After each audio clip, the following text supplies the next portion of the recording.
like a candle that blows out its own wick or a name that disappears the second it's said. There's a certain kind of truth that, once expressed, undoes itself. Because you believe it will make everything better, you go for it. Provide more clarification. Put an end to the mayhem, but all you get are more questions as it disintegrates like mist. This is the self-canceling reality. It appears to be a revelation at first. A sudden, piercing click, like a puzzle piece finally fitting into place, resonates throughout your brain. It all falls into place. History keeps repeating itself. A comprehensible future emerges. At last, the secret has been revealed to you. However, an unusual occurrence follows. Even that unshakable truth starts to sway. It falls apart. Substantially, it collapses. I don't think it was intentionally misleading. It was just too accurate. So totalitarian that it engulfs the very thing it set out to clarify. It's as if you caught a glimpse of the map's border and then realized the map was never really the area. Or finding out that a riddle itself is the solution to a riddle. Something starts to creep into your mind. Terrifying that there exist recursive truths. Without ceasing, they circle back to themselves. You start to grasp what understanding isn't as you gain more and more insight. Realizing something takes control away from you the moment you try to grasp it. The attempt to pin down the nature of consciousness by mental dissection is analogous to the rational explanation of love. You might come quite near. Even if you construct an exquisite model, the core, the real thing, will still remain hidden. It has nothing to do with your failure. Reason being, the point of telling the truth is to shatter your absolute sureness. Let your mind wander to the contradictions that have persisted for ages. This assertion is not true. One must be aware of oneself. That I am ignorant is all I can say. You don't need a solution key to solve these. Imagine two mirrors. Even after a long search, no solution is revealed. You start to fall apart. Perhaps that is the objective. Maybe there are some realities that are meant to be seen rather than believed in, to challenge and enlighten, to quench the desire for absolute certainty. Reason being, profound realities do not provide solace. Problems remain unsolved. They confuse. They humble. That the cosmos was never meant to be described in a single statement is something these objects serve to remind you of. A truth that cancels itself begs the question, what then? Are you going to write it off as useless? On the other hand, do you bear it like a stubborn cone that won't budge? Perhaps the aim is not apparentness, but rather change. Perhaps these facts are useful because they dispel your demand for simple solutions. A softer thing grows out of the ruins of your conviction. A wisdom that refrains from making absolute claims. A sight that is self-explanatory. A truth that is more experienced than understood. One that permits ambiguity, paradox, and mystery to remain. Why? Because maybe the truth isn't something you can ever truly grasp. Perhaps it is something you transform into when you are unsure of something. When you give up on putting it into words, it stops canceling itself out. To put it plainly, music is, you have a hidden self that lives just below the surface. Keep it a secret from everyone else, but no one but yourself. In their most vulnerable or expressive times, you can make out a few of their features, or impulsive actions that you deny ever occurred. Even when you try to erase, ignore, or deny this version from your story, you can't shake the feeling that it's still there. Paradoxically, this is who you claim not to be. For the most part, we solidify our sense of self through our habits, beliefs, and personal preferences. This is the person I am, we tell the world. Yet whose decision was that? What had to be buried in order to preserve that account of events? Perhaps you put on an act of kindness even though you've taken pleasure in seeing someone else's demise. Or perhaps you act as if it weren't. Concerned, though, more of your behavior is driven by fear than you realize. Despite your outward confidence, you may be crippled by self-doubt. Maybe you put on an ethical front even if you know deep down that your actions haven't always matched your words. This secret self of yours is a pain. It casts doubt on the reputation you've built. Put somewhere safe. However, the more you try to ignore his paradox, the stronger it becomes. for the simple reason that repression is storage and not destruction. Additionally, stored items tend to seeping forth. Whether it's in a dream, a slip of the tongue, a moment of tension, fury, or quiet, they pop up. When this happens, individuals have a sense of alienation, as if power had transferred to someone else without them. You were the one. That persona you put on while you act otherwise. Which version is more authentic? That is the true question. Is it the version of yourself that shows up when you're not careful, or the one you build and maintain? The one you're trying to conceal may not be concealed if it continues popping up. Perhaps all you're doing is avoiding looking. The intellect is adept at fabricating phony storage areas. The lines between your good and bad selves, which you initially separate, become to blend with time. What if you were brutal because you were in pain? Maybe you're really lonely and your jealousy is only a mask. Imagine if your deceit were a need for survival. Something unusual occurs when you approach this concealed version with curiosity rather than shame. It starts dissolving. Reason being, not that it was vanquished, but that it was known. It dawns on you that this aspect of yourself isn't out to get you. Here you can see yourself reflected in the mirror. And this brings us to the last twist. It is possible that your most authentic self is the one you portray as someone else. When you've had enough of acting, it's the one who will tell it how it is. The one who breaks down in tears when nobody is looking. The person who expresses the thoughts that everyone else is too timid to voice. Someone who isn't afraid to feel, no matter how unpleasant it may be, that you isn't in error. Underneath the surface, they're the message that says, I'm still here. I've always been here, so when no one is watching, who are you? Furthermore, the question of why are. Where is it? You can't move on until you stop denying their existence, since that person may carry some truth that you can't escape. Some lights don't show anything at all. Neither does it dispel darkness, nor does it warm the skin. It doesn't make things stand out or cast shadows. Unadulterated, flawless, and apathetic, it only exists. Light not cast. Nothing can stop you if you follow it. The world appears frighteningly flat under this peculiar light. The world is full with sights, but no one can make sense of them. This illumination that doesn't leave any trace. Paradoxically, there is visibility without truth and clarity without significance. Seeking the light, we are told, is the way to discover answers, comprehension, and purpose. Like moths circling a flame, we seek out new information. And when we do, we think everything will fall into place. With logic, that anguish will fade away. All of those uncertainties will be filled in. We shall be able to see everything if the light is bright enough.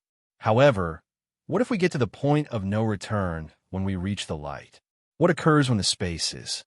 With all the lights turned on and you still have no idea where you are? You fixate on the walls. Cracks with grain, dust in the corners, and every other detail are all visible, but you still feel disoriented. It is not that things are hidden, but rather that they have lost all significance. The absence of shadow seems to be a result of the light itself. Furthermore, it has eliminated the room's essence in the process. Eliminating any traces of mystery from the truth might render it lifeless. Some portion of you requires the unfamiliar in order to experience life. Depth is achieved by the use of shadows. In the night, revered illumination.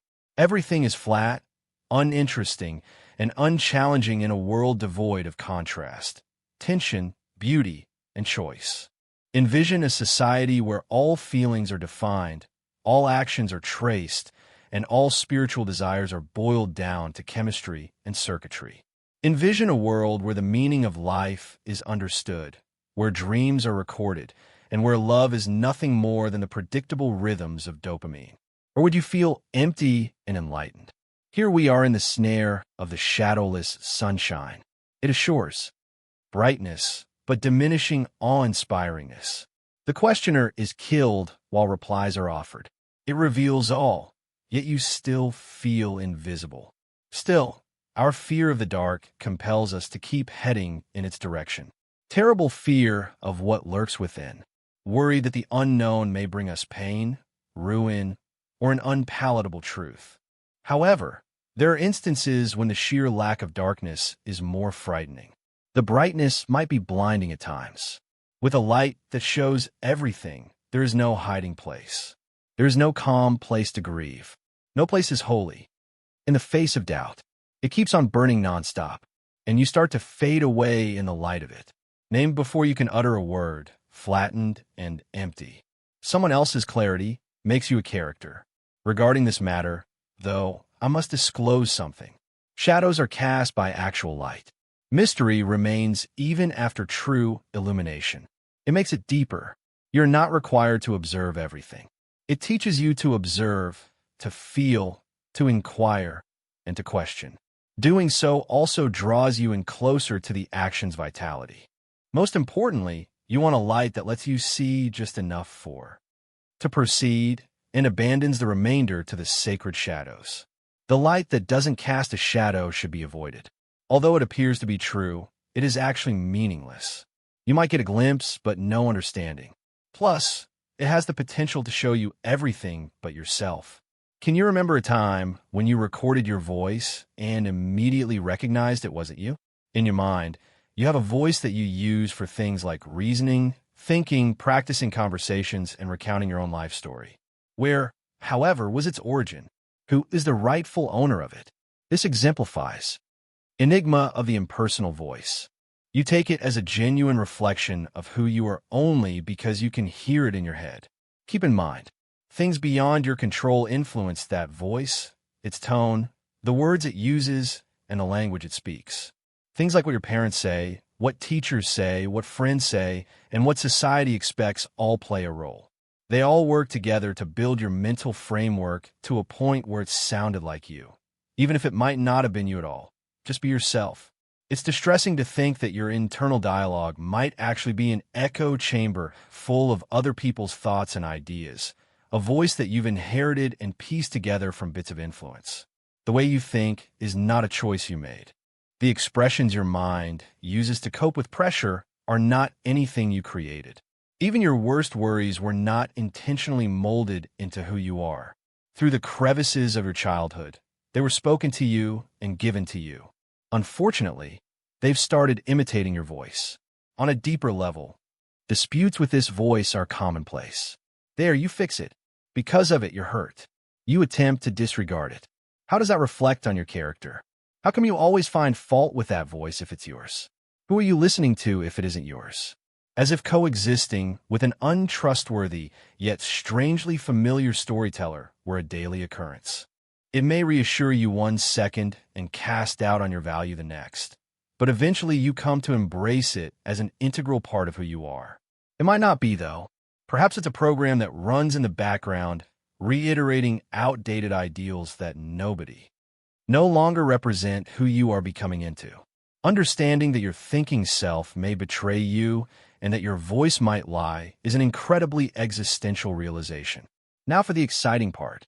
If you're able to tune in to the voice within your head, who exactly is listening? You are the stillness and authenticity that lies beyond the din, isn't it? The voice might not be one's own. Perhaps it's merely an instrument that the ego occasionally misuses. Perhaps you have thought about, are not proof. Perhaps the truth isn't what you're saying. Perhaps the most truthful aspect of you is the one that observes without participating. Since the environment has the power to mold your voice, it follows that it may also be reshaped. It can be rewritten if it's only a pattern. The birth of liberation begins with that serene understanding. Your ideas do not define you. No one else hears them but you. So, stop what you're doing the next time that inner critic says anything to bring you down. Find out whose voice it is. After that, tune in even more closely, away from the din, toward the silence. Under it, you are that tranquility, that self-awareness. In a twist of fate, you find it. A door that shouldn't be there dangling in an ill-placed wall, unattended and half-open. When you give a little shove, it stays put. There is no resistance. With an air of familiarity and anticipation, it greets you. However, the location you departed from is not what lies ahead. Neither the past nor a dream quite describes it. It has the layout of your childhood bedroom, but the aroma of someone else's recollections. Walls that shift between different hues of paint you. Which ones you can recall, and which ones you cannot. You deny ever having picked up that book resting on the table. However, the pages are tailored to match where you would have left off. Plus, there's your old coat dangling on a hanger. The problem is it doesn't fit, as if it were specially made for a different you at that moment in time. The way back in is via this door. No, not in the past. Returning to the person you left behind, rather than to your previous location. Into the unanswered questions, into the hole you filled to the point that not even your mirror knew where to find it. That's not wistfulness. That's confrontation. Because what awaits you beyond is an incomplete idea, not a carbon copy of your history. A shadowy, unspoken version of you who continued to develop as you moved forward, made decisions about your relationships, jobs, and identity, and ultimately decided who you were. You were always confused about who you were, this other. Standing in this peculiar, breathing memory, you start to sense it now. The burden of mysteries left unsolved. That road, why did you decide to take it? For what reason did you agree to let that side of you pass away?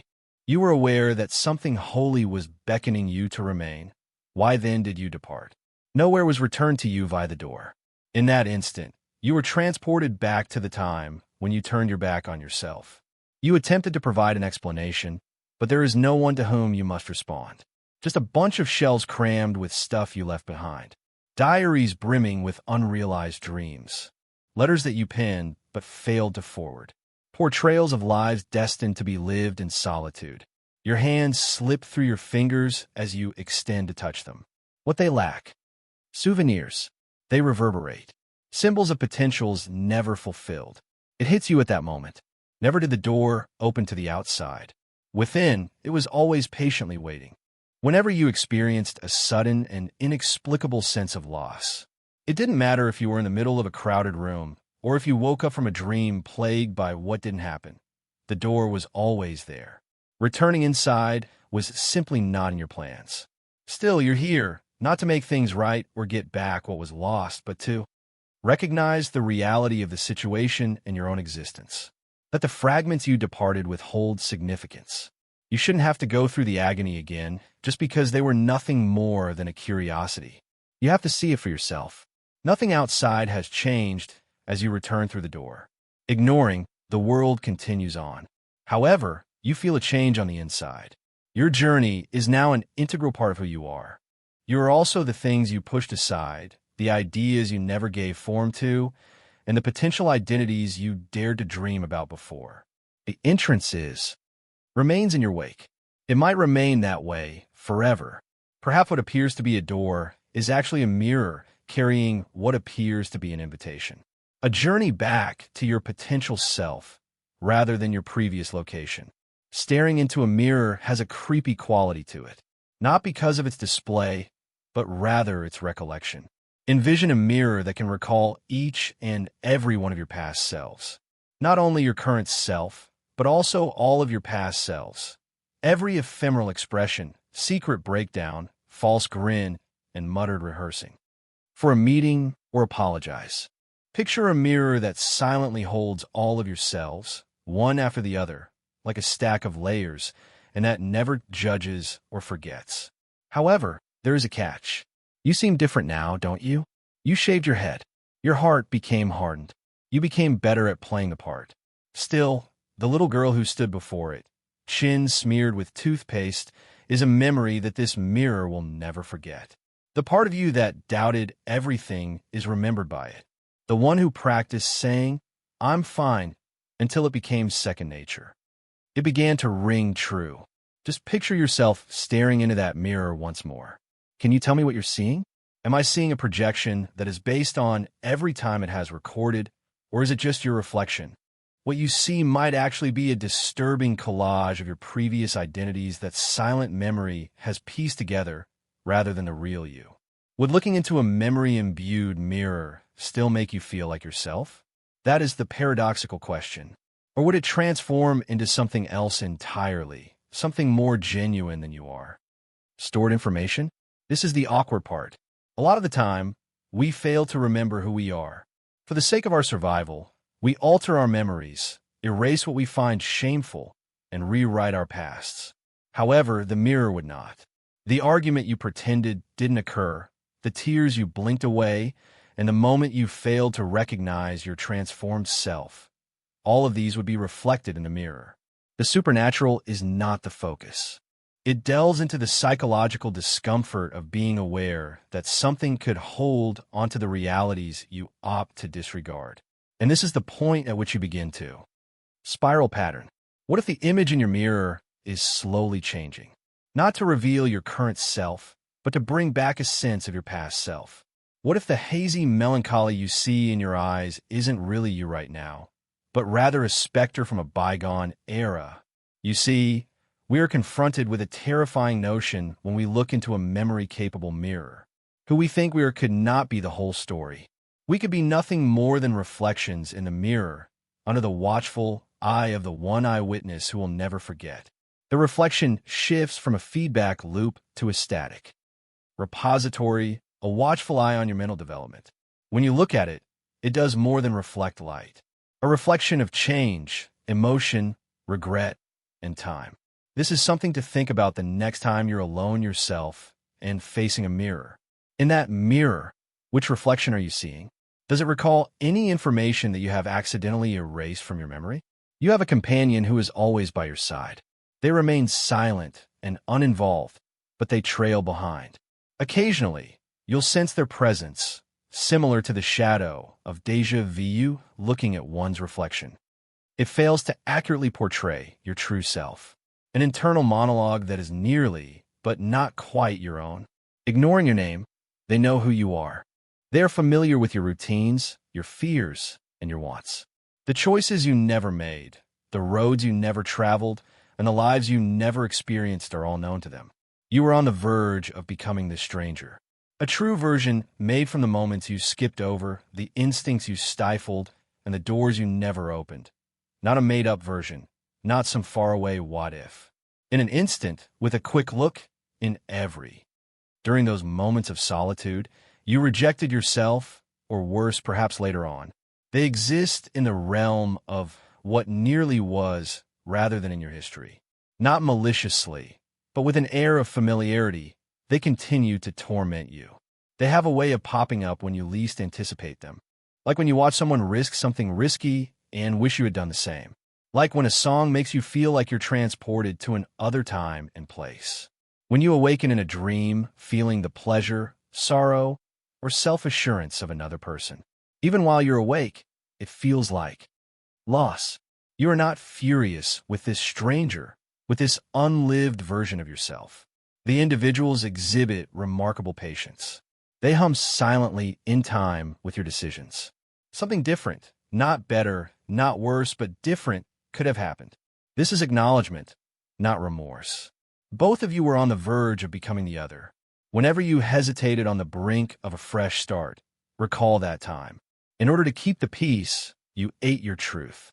How you shaped yourself to blend in, to win over people, to feel secure. When those times came, they each spun a set. That thread severed and continued weaving as well, albeit in a different direction, while your present self continued to weave ahead. Now, picture that massive threads coming together to make a shape. A composite of lost opportunities and suppressed realities. A person who possesses your sight, but another person's passion. You know, the one who doesn't shrink back, doesn't overthink, and doesn't wait for permission. They can't hold a candle to you. They, however, are not burdened. Be free from the constraints of conformity and the masks you adopt. While they may have weathered different storms and made different sacrifices, at your core they remain the same. Continually crafted from your core, but now aimed in a different direction. Now, for the most peculiar aspect. You're also unfamiliar to them. They ponder the possibility of experiencing your composure, prudence, and profundity on occasion. To them, it must have seemed like you kept the fires of friendship and stability burning brightly by refraining from pursuing after them. They see you as the alternative route, as well as in a peaceful corner of there. They long for the life that you brought into existence. Thus, maybe the mysterious individual is not a specter, a message, or an error. You are not alone, but rather a multitude of things, and maybe that's all they are. Your identity is malleable, not static. That another, more uncertain version of yourself is patiently waiting, whispering even as we speak. Give it another shot. Being the stranger you nearly became is something you can achieve at any time. Also, the next time you're near a mirror, take a good, long look. The fleeting expression on your face. They are that.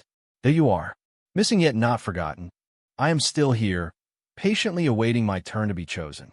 They're still by your side, provided you pay close attention. Have you ever pondered the origin of an idea? Perhaps it was peculiar. Perhaps it had a lovely quality. Perhaps it was nighttime, so unfamiliar that it didn't even evoke your presence. That is the starting point of this dilemma. That idea that slipped your mind.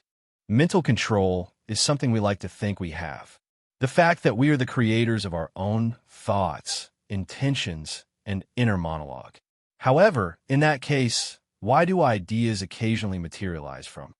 In the end, what causes us to conjure up images we would rather not? For what reasons does our own thinking astonish us? The core of one's identity is called into question by this dilemma. Were you truly thinking something if an idea came to you out of the blue, without your knowledge or consent? Now we get into the meat of the matter. For example, you could be strolling down the street when the idea of doing something completely out of the ordinary comes to you, like leaping into a fountain or yelling out a word. That thought didn't come to you. It materialized out of nowhere.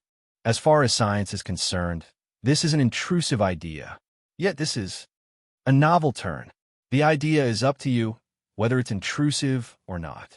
It was all in your head. Who exactly has the upper hand if your brain can think of things on its own? Discovering a note written by yourself on your desk is akin to this. Yet you can't place the words on the page. It feels both familiar and unfamiliar simultaneously. Consider this occurring continuously for a moment. Countless minute ideas bloom, flit, and disappear. You do most of this completely subconsciously.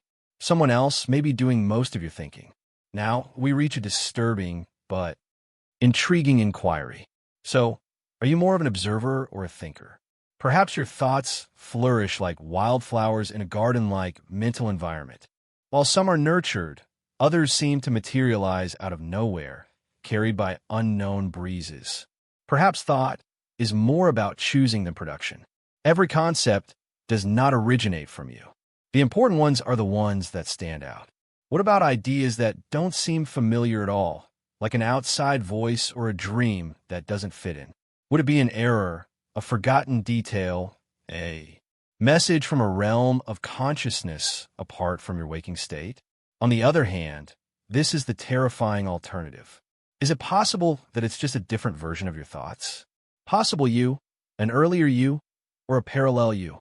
There are moments when we choose to ignore, downplay, or bury those out-of-the-ordinary ideas.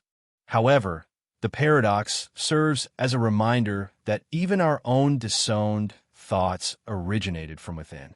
Therefore, it's possible that the unanticipated idea is the most genuine one. That unfiltered, fearless, ego-free piece of your innermost being, surfacing momentarily before resuming its descent into darkness. Thoughtless as it was, perhaps it exposed your true nature. Because of that, everything changes.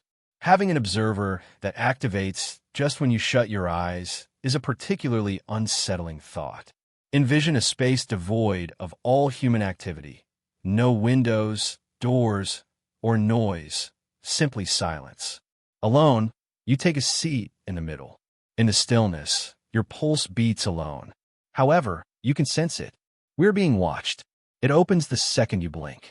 The conundrum lies in this. A watchful gaze that observes solely when you abstain. An observer who becomes active only when you're asleep. Even while you're asleep. Oh no, it's not that easy. It goes off the instant your guard is relaxed, even if only for a split second. When you close your eyes, in that little second when time stands still, when it does so, it is observing. If something exists only when you can't see it, how can you know it's watching you? A watchful gaze upon you. The world of Blink is everything but ordinary. There's a metaphor and maybe more to it than that. Perhaps it's the represents self-awareness, the mental faculty that perceives oneself solely when one isn't actively striving to do so. The problem might be external, though, resonating with the observer effect. Observation changes reality, according to the quantum weirdness. Here, refraining from watching opens the door to a more profound form of seeing.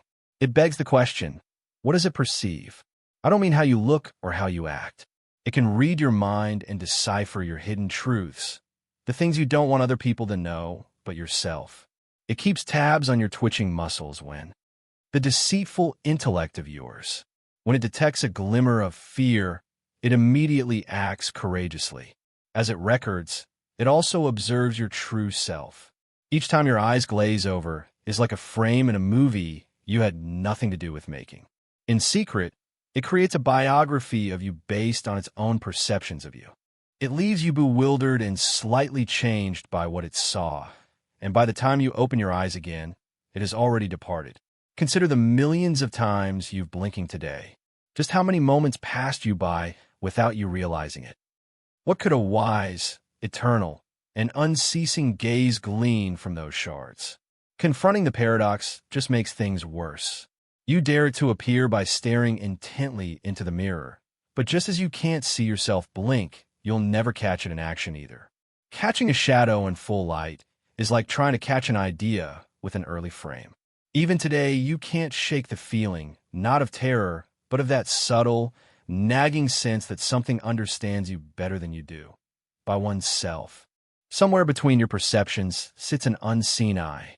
Neither does it pursue nor ensnare you. A silent observer, it waits with patience. Perhaps it's the voice within you. Perhaps it's just a glitch in my recollection.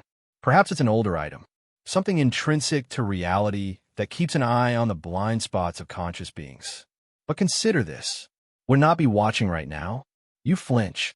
The eye observes. First, while you're not actively thinking, what happens? Up until you try to answer it, the question sounds straightforward.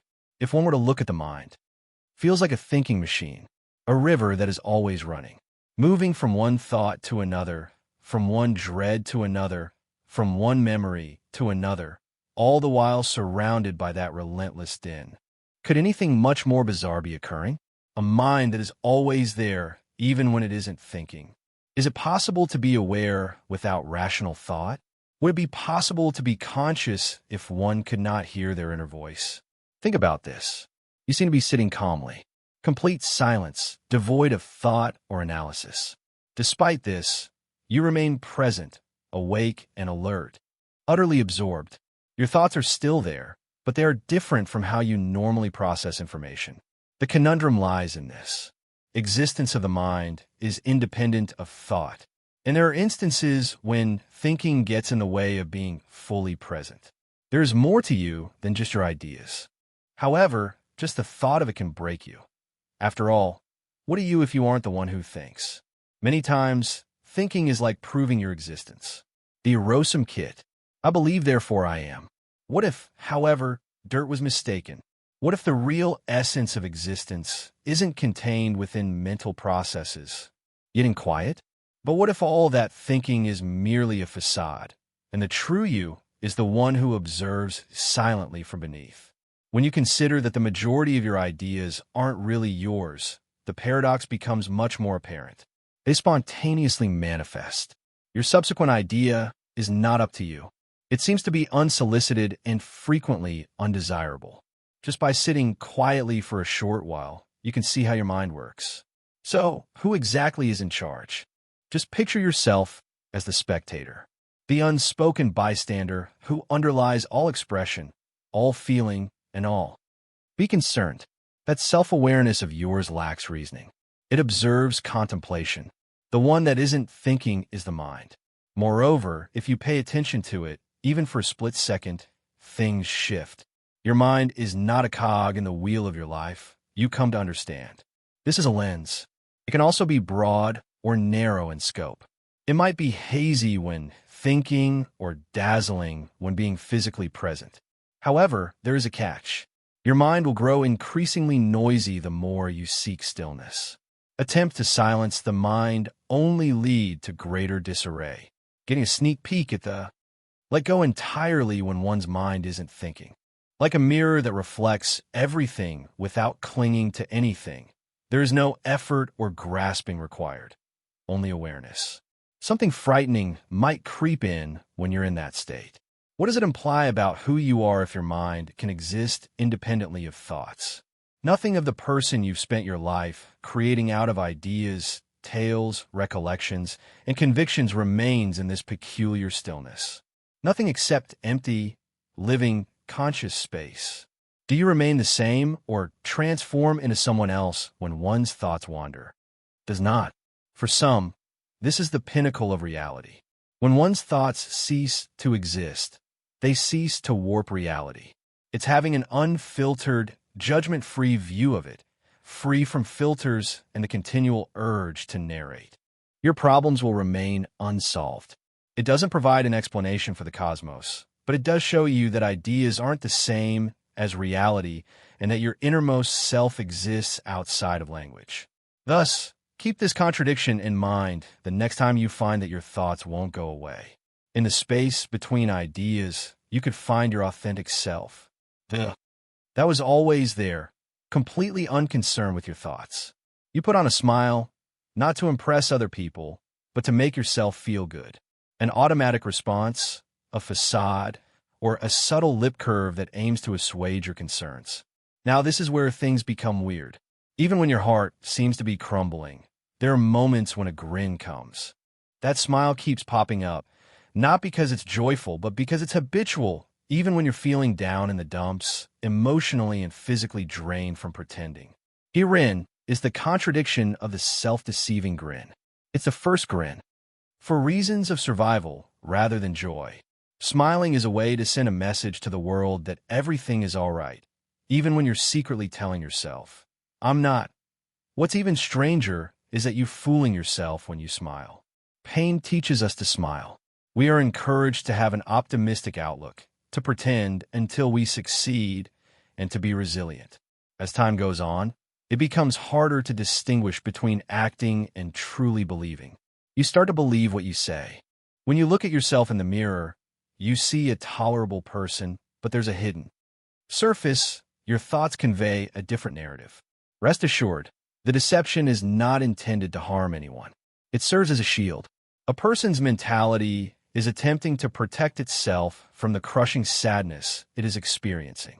When a mask starts to blend in with one's face, though, what then? Now that you can't trick people with a simple smile, the paradox becomes much more profound. You try to hide your face by smiling. That little, recognizable expression acts as a hypnotist, a barrier against self-reflection and excessive emotion. You reassure yourself that everything is fine, but the truth is becoming more difficult to face, access. And yet that very same smile can save you. There's evidence in psychology that the mere act of smiling, real or fake, can trick the brain into releasing dopamine and serotonin. So maybe the lie helps. Maybe for a while, pretending you're okay makes you a little more okay. But the danger lies in never taking the mask off. Because if you wear the smile too long, you start to lose track of what's real and what's performance. Have you ever caught yourself smiling in a moment of deep despair and wondered why? Where? Did that come from? Who was it for? That's the eerie beauty of this paradox. The smile that lies to itself doesn't need an audience. It performs for you. It's your own brain's attempt to rewrite reality, to offer a comforting illusion. When the truth feels unbearable, but illusions are fragile, eventually cracks appear. The smile feels forced. The eyes stop playing along. The disconnect becomes undeniable. And in that moment, the question emerges. If I can lie to myself with a smile, what else have I convinced myself of? What if entire parts of your personality are just emotional reflexes you've mistaken for truth? That smile, once comforting, begins to haunt you because it becomes a symbol not of strength but of avoidance. So what's the solution? It's not to stop smiling. It's to know when the smile is real, to recognize when it comes from a place of healing and when it's hiding something that needs to be felt. Because the truth is, you don't need to lie to yourself to survive. Sometimes the most courageous thing you can do is frown, to sit with the pain, to let the mask fall. And when the real smile returns, soft, unforced, genuine, you'll know the difference. You'll feel it not just on your face, but deep in your bones. The smile that lies to itself may be part of the journey, but it's not where the journey ends. Have you ever remembered something so vividly that it felt real, only to realize later that it never actually happened? A house you swore you'd visited? A conversation you can quote word for word? A face that feels familiar, though you've never met? The memory is detailed, specific. It carries emotion, and yet it doesn't belong to you. Welcome to the paradox of the memory you never had. This isn't just a mental glitch or a case of déjà vu. It's deeper, stranger. Imagine a memory existing inside your mind, fully formed without a known origin. Where did it come from? Why does it feel more real than some of your actual past? Is it something your brain invented? Or is it something it received? What if your mind isn't just a recorder of your experiences, but also a receiver tuned into the collective noise of human thought, trauma, and dreams? There are theories, disturbing ones, that suggest memory may not be entirely bound to individual consciousness, that we might sometimes catch fragments of other lives, other timelines, even other selves, not as full downloads, but as impressions, glimpses, shadows wearing the costume of memory. It gets more chilling when you realize this doesn't feel like an error.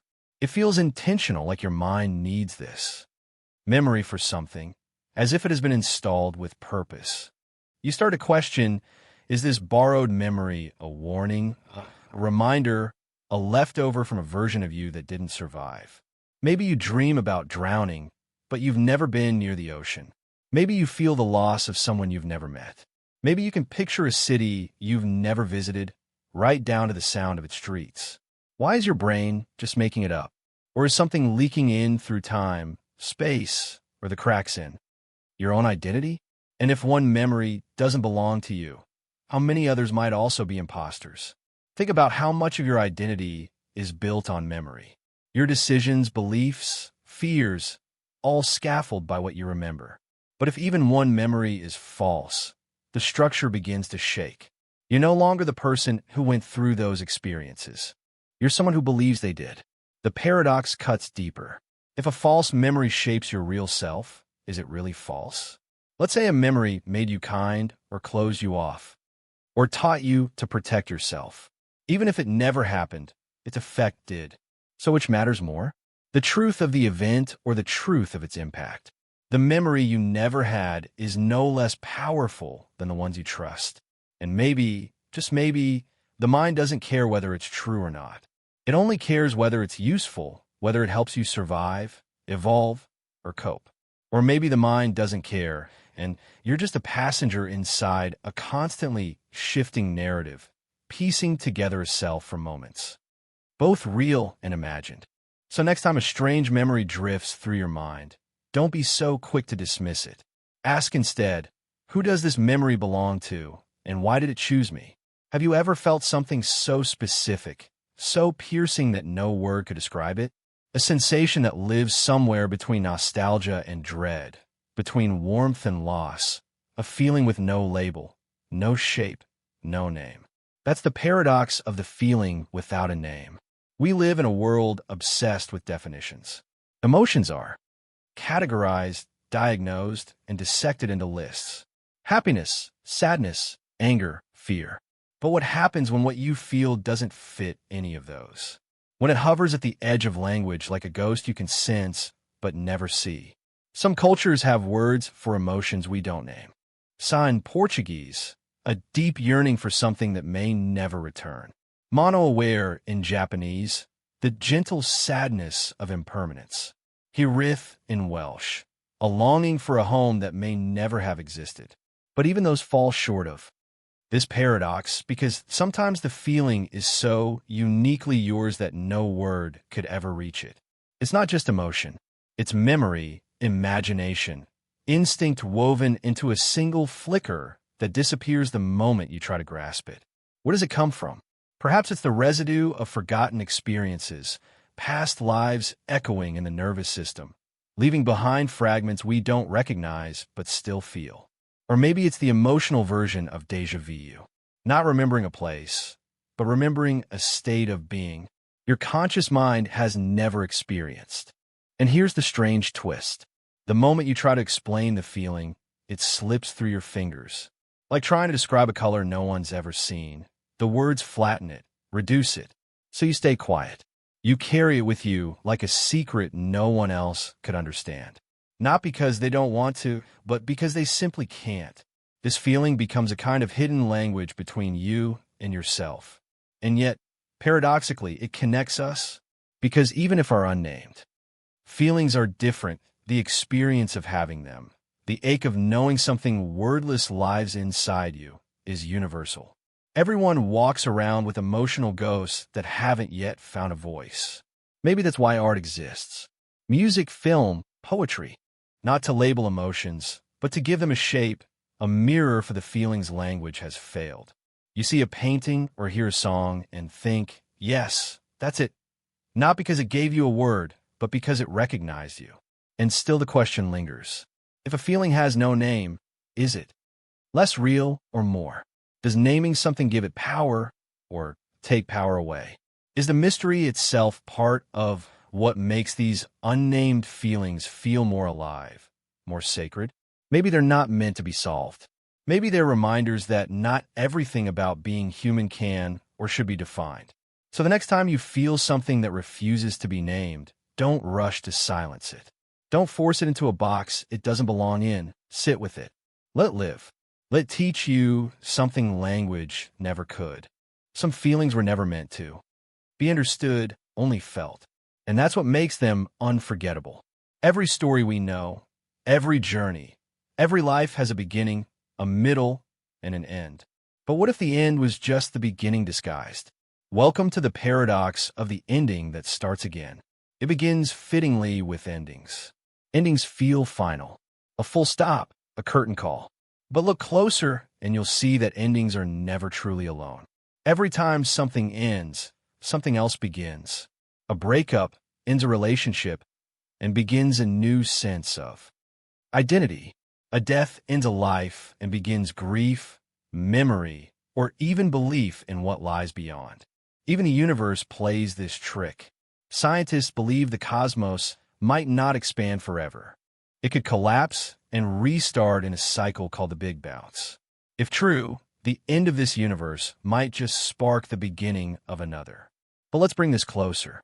Imagine you're reading the last page of a book. The words come to a close. You close the cover. But in that act, as your fingers press the back of the book, something new begins. A reflection, a decision, maybe even the pull to read it again or pass it to someone else. The paradox is this. An ending is never an end in isolation. It creates what comes next. Now think about time. We imagine time as a line moving forward. But what if it loops? What if the moment you reach the end, you start again? Not because of chance, but because it has to happen. This idea echoes in dreams. You try to escape. You reach the edge, but it leads you back to the beginning over and over like a circle that hides its own shape. And maybe that's what life is, too. A spiral, not a straight path. Each ending leads to a new version of the same story evolved, rewritten, but echoing the same patterns. In philosophy, this idea touches reincarnation, karma, legacy, even the concept that your choices repeated endlessly define not just your life but your eternity. It also challenges how we define finality. If everything continues, even in altered form, is anything ever truly over? Here's the unsettling part. You might not even notice the start hidden in your ending. It could be subtle. A glance, a silence, a choice. You think you've reached the finish line, but in reality, you've opened a door. The room might look familiar, but it isn't the same. Maybe that's why we fear endings. Not because they're empty, but because they're full of potential, unpredictable, unwritten. So when something ends, a phase, a connection, a belief, don't look for closure, look for the spark. Because the paradox whispers, nothing ends. It just shifts. Every ending starts again. And this cycle might be the most eternal truth of all. There's a space inside your mind you've probably never noticed. Not the thoughts themselves, but the gaps between them. The stillness that lives between the noise, the silence between your thoughts. At first glance, silence seems empty, devoid of meaning, just the absence of thinking. But linger there for a moment, and something eerie begins to unfold. The silence isn't blank. It's watching. In the milliseconds between. Your thoughts, you're not thinking, not speaking, not imagining, yet you still are. What is that space? And who or what is experiencing it? You may think your thoughts define you, that if you strip them away, you'd be nothing. But the silence reveals the opposite. You're still there, even when no thoughts are present, which leads to an unsettling question. If you exist without thought, are you the thinker or are you something that witnesses thought? This space is terrifying because it holds no content. You can't grasp it or narrate it. The moment you try to describe it, you're back to thinking again, pulling yourself away from it. It's like trying to look at your own eyes without a mirror. And yet, this silence is more you than the thoughts themselves. Thoughts come and go. They contradict each other. They're often involuntary. You don't choose to think. Thinking just happens. But the silence, it's always there, waiting, unchanging, a hidden constant beneath your mental storm. Some say this space is where consciousness lives. Others say it's where the illusion of self begins to dissolve. That in that silence, the you think you are disappears and something far more mysterious remains. But here's the paradox. This silence seems to contain you, but you can never truly enter it. Every time you realize it's there, it vanishes. The observer disrupts what it tries to observe. You chase the silence. But the moment you say there it is, the silence is gone, replaced by the thought of silence. It's a space that cannot be filled, and yet it holds everything. What if this gap, this in-between, is the true source of awareness? What if your entire identity is just static layered on top of it like noise interrupting an ancient signal? We fill our lives with sound, distraction, internal commentary. But sometimes late at night, when the world is quiet and your thoughts start to slow, the silence creeps in. And in that brief moment, you sense something profound. You're not your thoughts. You are the space they pass through. And once you glimpse that, you can't unsee it. You begin to notice the silence more often between words in a conversation, between breaths, in the pause after question. It's always there, subtle, unnerving, infinite. Maybe that's why most people are afraid of silence. It's not the quiet that scares them.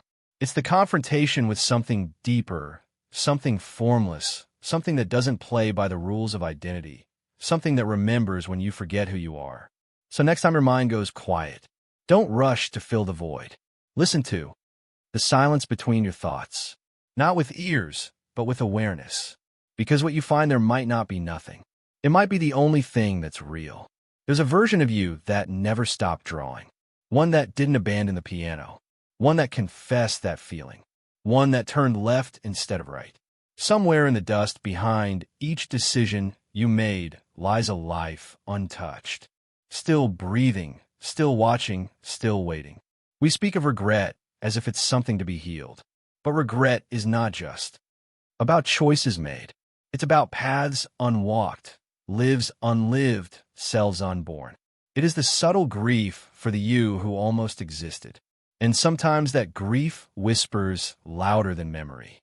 You feel it in quiet moments, in dreams that don't make sense but feel oddly familiar, in the sudden ache of an old song that was never your favorite, in places you've never been that somehow feel like home. That is the ghost of a life you didn't live. We like to imagine we are the sum of our choices. But what if we're also haunted by the sum of our non-choices? Every moment you hesitated, every fear that held you back, every maybe later that turned into never, they didn't disappear. They curled into quiet corners of your mind and watched your life unfold from the sidelines. And maybe, just maybe, they're still there, not as failures, but as echoes. You may have married someone else, lived in another city, spoken a different language, breathed under different skies. And though this life, the one you're in, is the only one you can touch, it's not the only one you feel. Some people call this the multiverse. Others call it imagination. But whatever name you give it, the ache remains. There's a version of you that almost was, and they're so close you can sometimes hear their heartbeat in your silence. This life, your life, is not wrong, but it is partial because every choice is also a closure. Every road taken means 1,000 others left behind. And in those hidden lives, things happened you will never know. You missed meetings. That never occurred. You avoided pain that never had to heal. You also missed joys that might have broken. You open in ways you can't imagine. But here's the twist. Just because you didn't live those lives doesn't mean they didn't shape you. You carry their weight, their flavor, their residue. You're not a single thread, but a tapestry of almosts. And somewhere inside you, the painter still paints. The dancer still dances.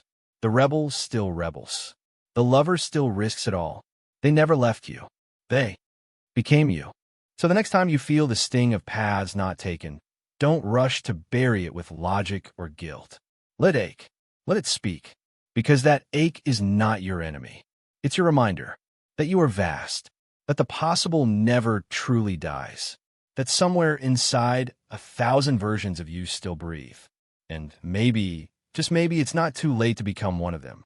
Have you ever encountered a question so strange, so persistent, that it almost felt alive? A question that doesn't just seek an answer, but changes the shape of your mind while waiting for one. That's what this paradox explores. The question that doesn't just come from you, but turns around and begins to think you. It begins subtly. You're sitting quietly, maybe lost in thought, and a strange inquiry floats into your consciousness. It's not about something external like math or weather or news. It's personal. It's invasive. It sounds like, am I really the one thinking this?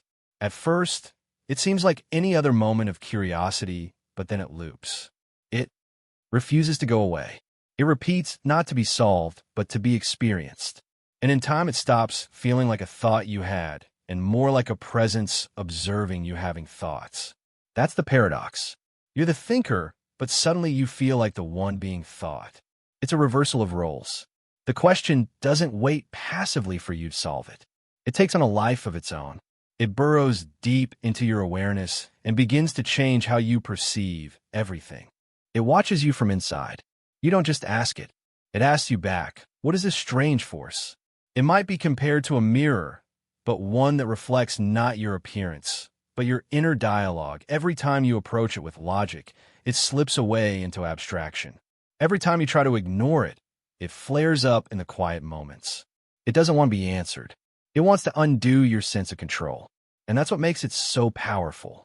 Because most of us live under the illusion that we own our thoughts, that we are the source, the conductor, the center of the stream. But some questions like, what is thinking, or where was I before I was aware of being me, unravel that certainty.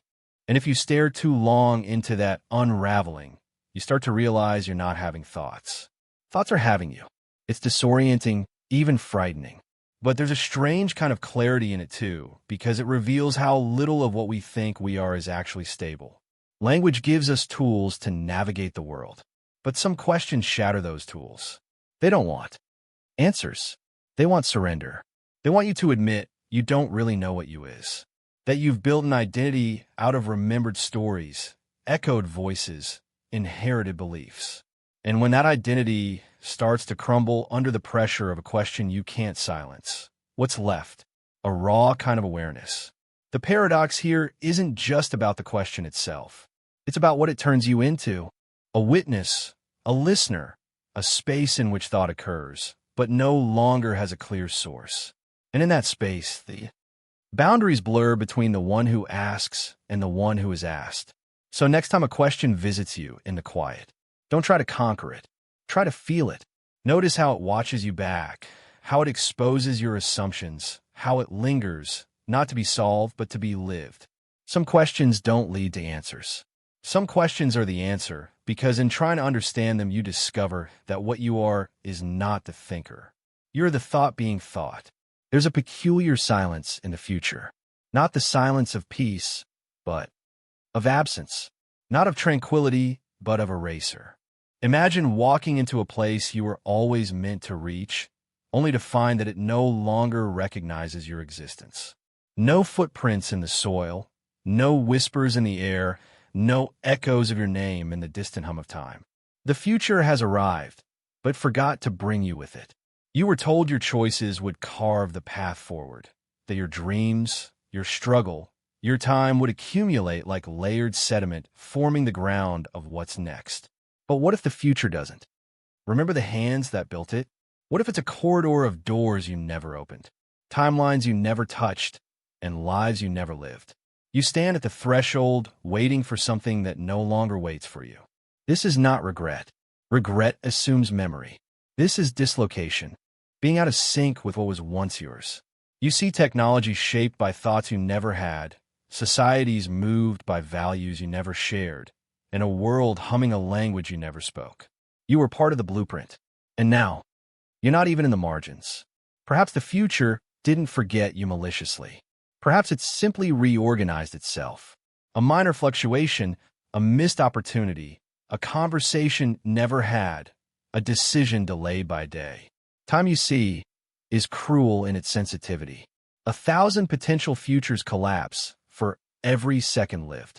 And in one of them, you are central. But in this one, you're the afterthought that never arrived. Worse still is the suspicion that you were never remembered in the first place. That history had a hole, where you thought your contribution would be. That the narrative moved on before you stepped into the scene. It's as if the script had a role written for you, but the ink faded before it could be read. And yet something strange stirs in this forgetting of freedom. If the future does not remember you, you are no longer beholden to its expectations.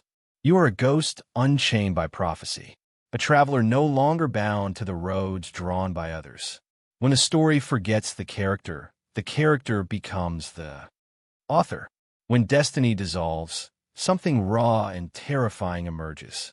Choice unfiltered by promise. Still, the ache remains.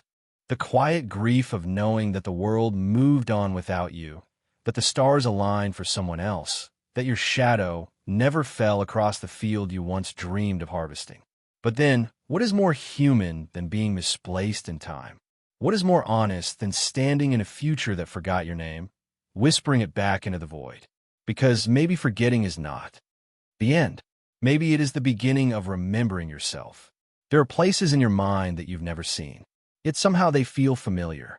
A staircase that leads nowhere, a hallway bathed in blue light, a city skyline beneath two moons. You wake up knowing the texture of its walls, the scent in its air, the path to a door you've never touched. And the strangest part, it feels more real than some places you've actually been. This is the paradox of the place you've only dreamed. You didn't create it consciously. It wasn't planted by memory, and yet it exists. Vivid, structured, sometimes recurring within the labyrinth of your mind. It obeys rules. It has gravity, weather, rhythm, a logic that makes no sense and yet feels intuitively right. How is it possible to long for a place you've never visited? Dreams are supposed to be fleeting, nonsense stitched together by a sleeping brain. But some locations feel more than symbolic. They feel anchored, revisited across years, reconstructed with startling detail, not random, but remembered.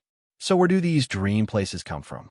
One theory suggests they're fragments, composites of sights, emotions, and half-forgotten memories rearranged by the subconscious. But that doesn't explain the impossible geography, the multi-layered architecture, the cities built of symbols that never existed in waking life. Another theory goes further. It proposes that your mind may be tuning into frequencies, realities, or dimensions that exist beyond our perception. That dreams aren't hallucinations, but glimpses through a crack in the wall. Places we can only access when consciousness loosens its grip. That idea invites a chilling question.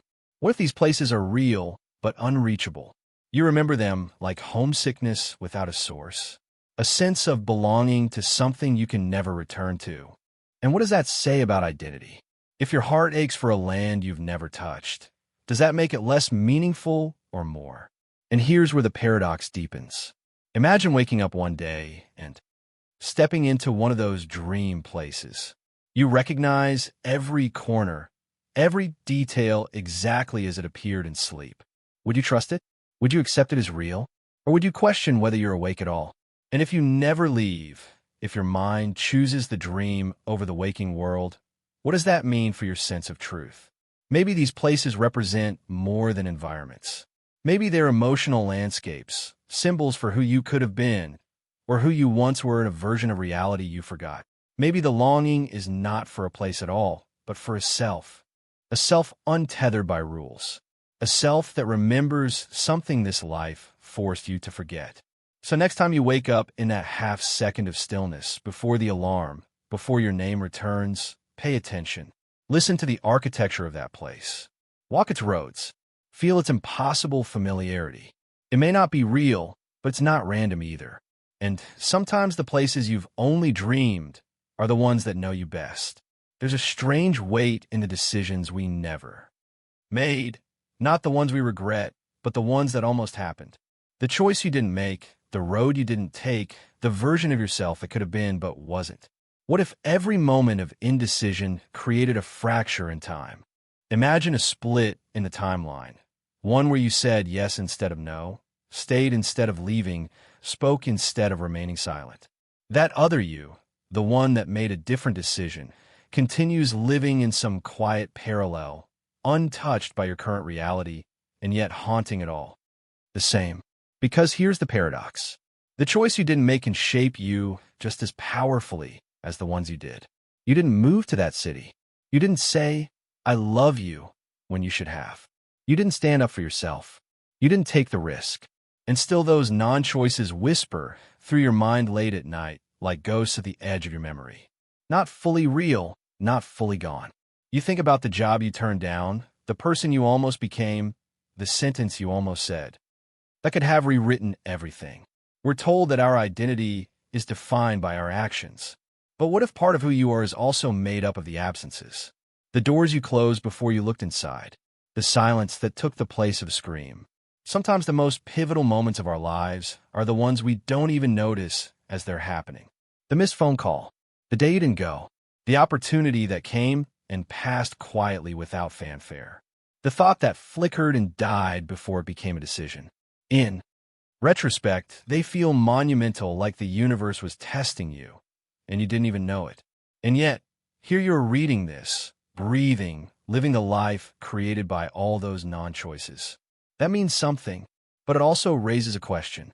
If a choice you didn't make still shapes your path, then was it ever really a non-choice? Or was that silence its own kind of voice? Maybe what we don't choose reveals just as much about us as what we do, and that can be freeing or terrifying, because sometimes we tell ourselves that we could have. We comfort ourselves with the idea that the door was always open. We just didn't walk through. But what if we couldn't? What if the choice was already made by the time we noticed it? Here's the quiet horror of this paradox. The realization that the person you could have been is just close enough to see, but always out of reach. They're walking down a hallway you locked behind you. You can imagine their thoughts, their relationships, their regrets. They feel real because in a way they are. And yet the moment you made any decision, the others cease to be. So what do we do with that? With the echo of choices that never took shape? Maybe we accept that not all roads were meant for us. That some versions of us were always meant to remain unrealized so that this version could exist. Maybe the real power lies not in obsessing over the choice you didn't make, but in finally listening to what it taught you. Because even silence has something to say. It's not the fear of death. Death is something you can name, describe, even ritualize. You can prepare for it, philosophize about it, deny it, or even make peace with it. But what lies beneath that isn't death itself. It's non-existence. The idea that one day the light may simply go out and nothing will remain to know it ever shined. It's not just about your body stopping or your heart failing. It's about you, your thoughts, your memories, your awareness ceasing to be. Not asleep, not dreaming, not floating in some ethereal realm, just erased as if you never were. This fear has no shape. No teeth, no scream. It's quieter than silence. It creeps in not through horror, but through stillness. A moment alone at night. A sudden suffocating thought while washing dishes. A blank space in your mind that swallows your attention with one question. What if I never existed to even ask this? Your name will be forgotten. Your memories scattered like ash. Every inside joke, every touch, every ache, every joy gone with no one left to remember they ever occurred. The world will move on. People will continue to breathe, eat, argue, dream without any trace of your fingerprint on their sky. And slowly, surely, the ripple that was you will dissolve into a still pond.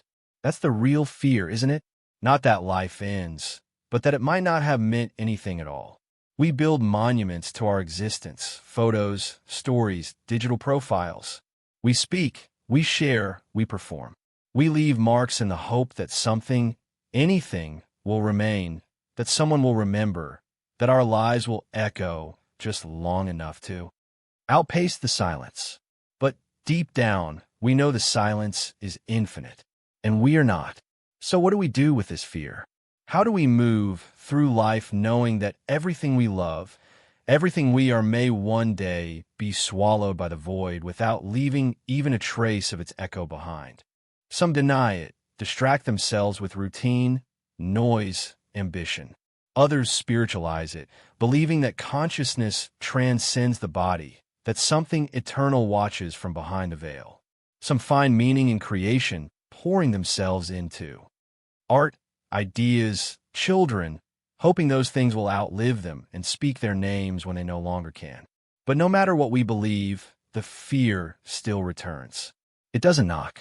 It seeps into those quiet spaces between breaths, into the way we grip life too tightly or let it slip through our fingers, into the ache we feel when we look up at the stars and realize they've been burning for billions of years without ever knowing we were here.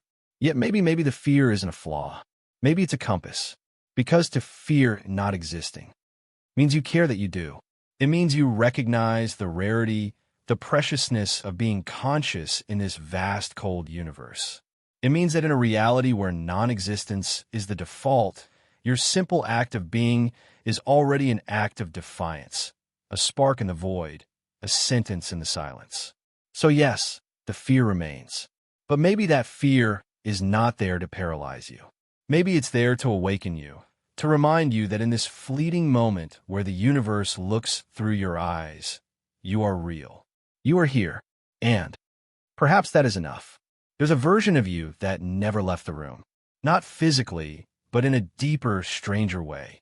When you walked out, when you moved on, when you made peace or ran away, something stayed. It's still there in that conversation you never finished. That moment you couldn't explain. That room where everything changed or maybe didn't. It lingers like dust in a corner you stopped noticing. But watches. It remembers. This is the version that stayed behind. We carry this idea that we're always moving forward, always growing, always becoming more of ourselves, but time doesn't move in a straight line. Memory doesn't age. Emotion doesn't obey the clock. And sometimes we don't either. You might have walked out of place, moved on from a chapter, but a piece of you, subtle, unseen, never did. Maybe it's still waiting for closure. Maybe it's still trying to explain itself. Maybe it's just sitting there quietly, refusing to move until someone notices. You sense it sometimes when you revisit old places, a childhood home, a hospital room, the chair at the edge of someone's bed. Even if the furniture is gone, the feeling isn't. You feel yourself becoming that version again, as if time folded in on itself, and the past is not behind you, but beside you. That version remembers things you've forgotten. It aches in places you've numbed. It still believes in things you stopped saying aloud. And when life feels fractured, when you don't recognize the person in the mirror, it's often because you left. Without all of you. And now the past is pulling at your sleeve. Not to punish you, but to remind you that unresolved version is not a ghost. It's not your enemy. It's not weakness. It's simply unfinished. And unfinished doesn't mean broken. It just means waiting. Waiting for you to come back. Not to stay, but to acknowledge. To say, I remember. To say you mattered. To say, I couldn't carry all of you with me, but I never meant to leave you behind. This version doesn't want control. It doesn't want to rewrite your life. It just wants to be seen fully without shame, without rush, without trying to convert pain into wisdom or wrap it all up into a quote you'll forget tomorrow. It wants to be allowed to exist. So, pause, close your eyes, and visit that room again. Not physically, but in the quiet theater of your mind. Walk in. See yourself sitting there. And for once, don't ask them to move. Don't explain the progress you've made or how much better things are now. Just sit. Just be. Just feel. And maybe in that stillness, that version can finally stand. Not to follow you, not to merge with you, but to nod, to say thank you for coming back. Then you'll know healing isn't always about moving on. Sometimes healing is about returning to the parts of yourself that waited long after you left. And when you finally leave again, it will be together in the corner of a long-forgotten room. Dust dances in a sunbeam. It looks meaningless, random, lifeless. But what if I told you that within each floating speck is a memory? Not yours, not mine, but a fragment of time itself. That's the heart of this paradox. Memory hidden in dust. Dust is the residue of everything that was. Skin cells, shattered stone, faded paper, fallen stars. Every fleck that settles on a surface carries history, even if we no longer recognize it. The paradox asks, if memory isn't just in minds but in matter, then where does it end? Think about an abandoned library. Cobwebs crown shelves. Books remain sealed by time. You walk through brushing dust from a table. That layer, it's more than neglect. It's a record. It remembers the heat of sunlight that once fell on it, the fingertips that touched it, the breath that lingered above it. The dust is not just what's left. It's what was. We assume memory requires consciousness, a brain, neurons, synapses. But what if the universe has its own form of memory? What if dust is its filing system? Silent, slow, infinite. Scientists have long studied how objects retain traces. A fingerprint on glass, a footprint in sand, radiation in fossils.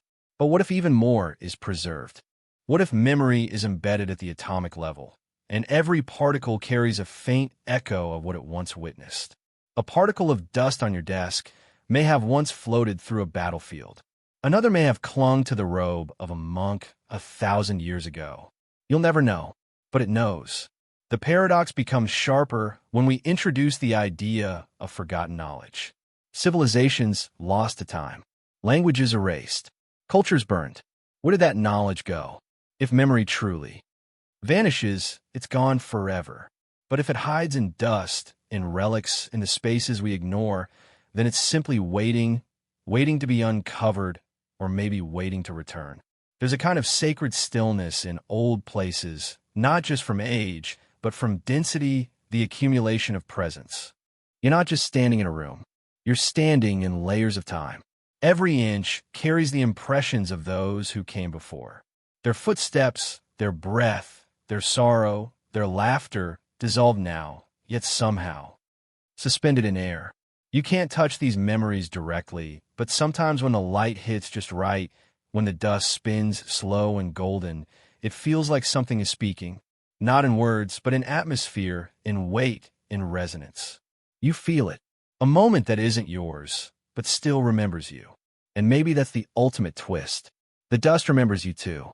Your presence becomes another whisper in its vast, silent library. When you leave, it will settle again. Your breath, your warmth, your energy joining. The millions of forgotten fragments, gently folding you into the long continuum of memory. So the next time you wipe a surface clean, pause for a moment. Don't just see dirt. You're erasing history or maybe waking it up. What existed in the moment before you were born? Not your memories, not your body, not your name, not even your story. The moment before your existence is a silence, so complete it resists description. And yet it happened. Or did it? This is the paradox of the moment before you were born. A time that must have existed, but one you can never truly access, imagine, or remember. A moment that had to be real for you to exist. And yet, from your perspective, it's more unknowable than death. Death, at least, is imagined in contrast to life. We think of endings because we've seen beginnings. But what came before you, not just before your thoughts, but before your being? Some say it's nothingness, but nothingness isn't blank space or darkness. It's not quiet. It's not even still. It's a concept we try to paint with words, but all language breaks down before it. You weren't asleep. You weren't waiting. There was no you to even not be. And still here you are. So what bridge did you cross? Did consciousness flicker into the universe out of nowhere?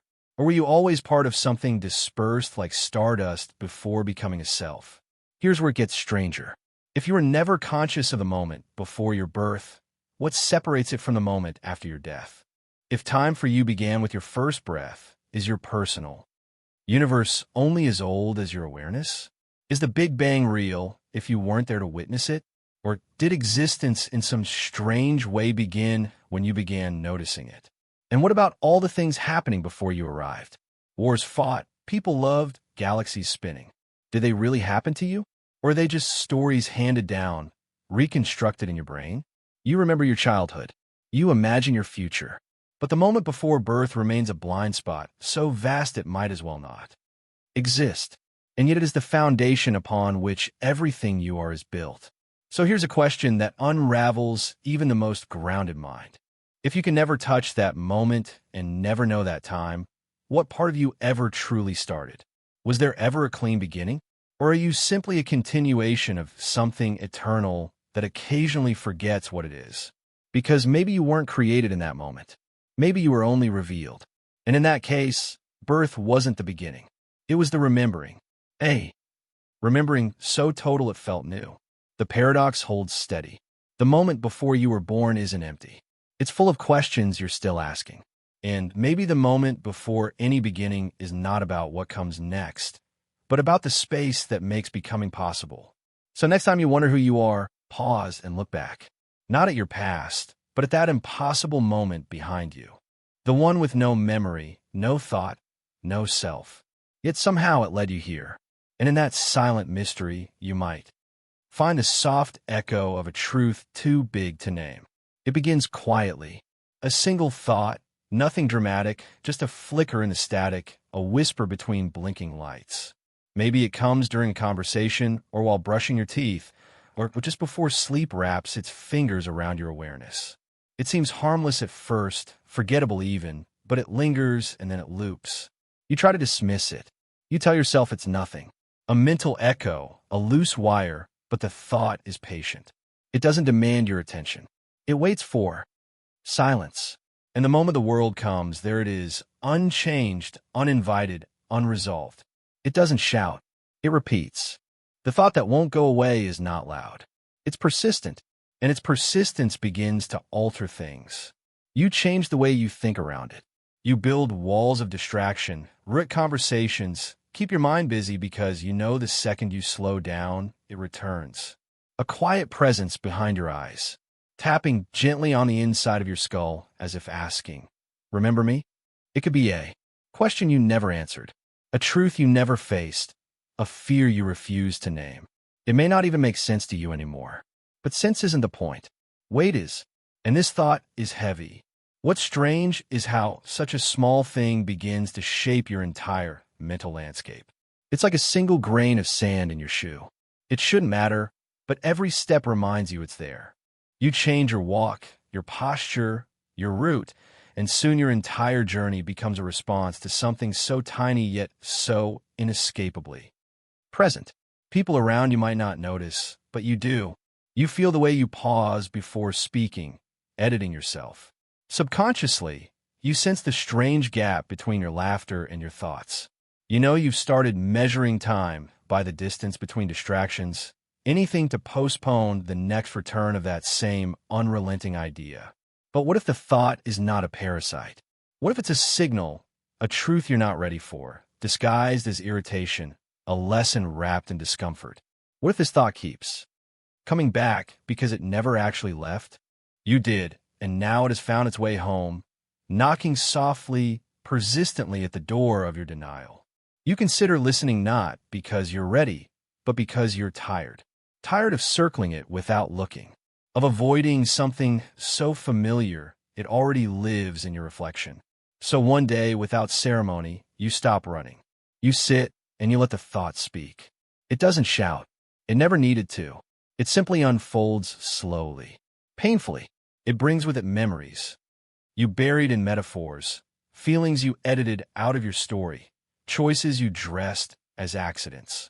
It unnears the version of you that still waits to be seen, not judged, not fixed, just acknowledged. And in that moment, something unexpected happens. The thought softens. It's no longer a loop. It's a mirror. And mirrors do not harm. They reflect. What you feared was an intruder was all along a fragment of you that refused to be erased. The thought that won't go away may never leave. But it doesn't have to haunt you. Because once you've faced it, once you've listened, it transforms from a whisper in the dark into a compass, from a weight into a witness. It is no longer the enemy. It is the part of you that remembered when you try to forget. So we arrive at the end, the last note, the final frame, the conclusion. But what is a conclusion?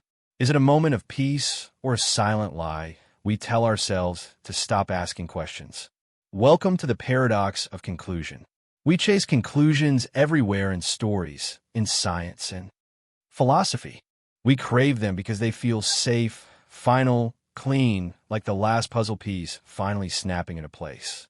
But conclusions are rarely what they seem. In science, one conclusion is often just a launch pad for more questions. The moment you think you found the truth, it shifts, expands, or contradicts itself.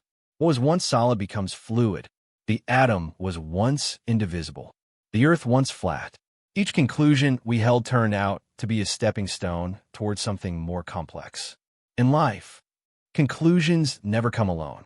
Graduation, it's not the end. It's the start of responsibility.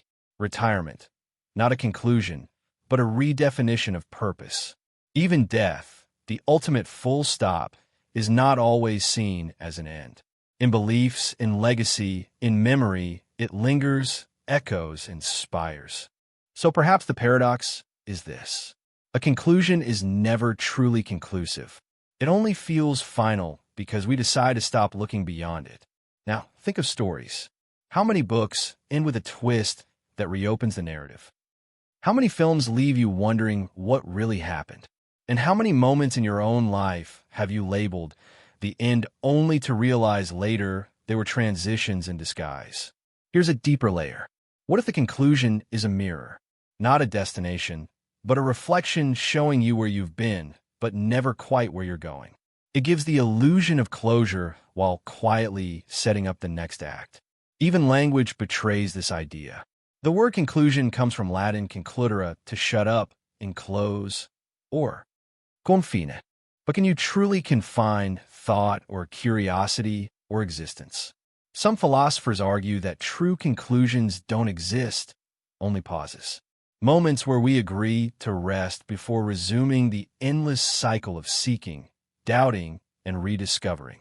So here's the truth hidden in plain sight. There's no final word. Even this right now, what feels like the end of the paradox journey is just a space between thoughts. A breath before the next question. The loop isn't closed. It continues quietly in your mind. Because the conclusion is not the last line. It's the pause before you turn a page.